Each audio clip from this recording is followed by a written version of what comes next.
जालना जिल्ह्यात मध्यरात्रीपासून अनेक महसूल मंडळात मुसळधार असा पाऊस सुरू आहे आणि यातच सकाळी 4च्या सुमारास जालना तालुक्यातल्या सराटे वझर मंडळात मुसळधार पाऊस झाल्यानं सोयाबीन आणि कपाशी पिकांना याचा मोठा फटका बसलाय।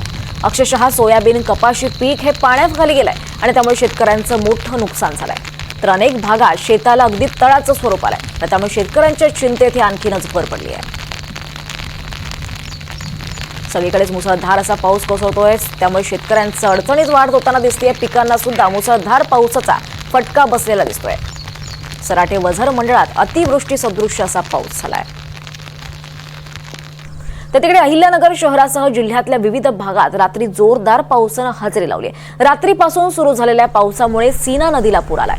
पावसाच्या पाण्यामुळे नगर कल्याण महामार्ग, त्याचबरोबर बोल्हेगाव आणि वारुळाचा मारुतीकडे जाणारा रस्ता हा वाहतुकीसाठी बंद झालाय। तर शिवाजीनगर रोड, नालेगाव आणि बोल्हेगाव भागातल्या जनजीवनावर याचा परिणाम झालाय। यंदाच्या पावसाळ्यात सीना नदीच्या पुलावरून पाणी वाहण्याची ही तिसरी वेळ आहे आणि त्यामुळे तिसऱ्यांदा हा रस्ता वाहतुकीसाठी बंद करण्यात आलाय। जोरदार पावसामुळे रस्ते, ओढे, नाल्यांना नदीचं स्वरूप आलंय। सीना नदीच्या पुलावरून आढावा घेतलाय आमचे अहिल्यानगरचे प्रतिनिधी प्रसाद शिंदे यांनी।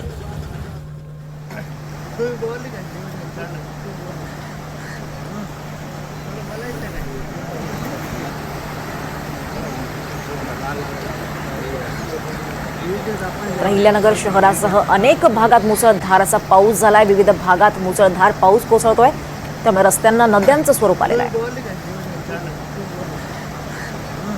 त्याच्या विश्रांतीनंतर काल मध्यरात्रीपासून अहिल्यानगर शहरामध्ये मुसळधार पावसाला सुरुवात झाली। या पावसामुळे अहिल्यानगर शहरातून वाहणाऱ्या सीना नदीला पूर आला असून नगर कल्याण महामार्गाची वाहतूक देखील विस्कळीत झालेली आहे। नगर कल्याण महामार्ग हा सध्या बंद आहे। या सीना नदीवरती जे नवीन पुलाचं काम सुरू होतं ते सध्या थांबल्यामुळे पर्यायी जो रस्ता होता त्या पुलावरून देखील पाणी वाहताना दिसत आहे। त्यामुळे नागरिकांना अनेक अडचणीचा सामना करावा लागतो।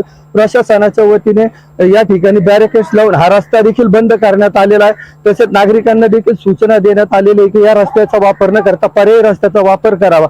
एकंदरीतच या आलेल्या पावसामुळे या महिन्यामध्ये तिसऱ्यांदा या सीना नदीवरच्या पुलावरून पाणी वाहताना दिसत आहे। प्रसाद शिंदे, NDTV मराठी, अहिल्यानगर।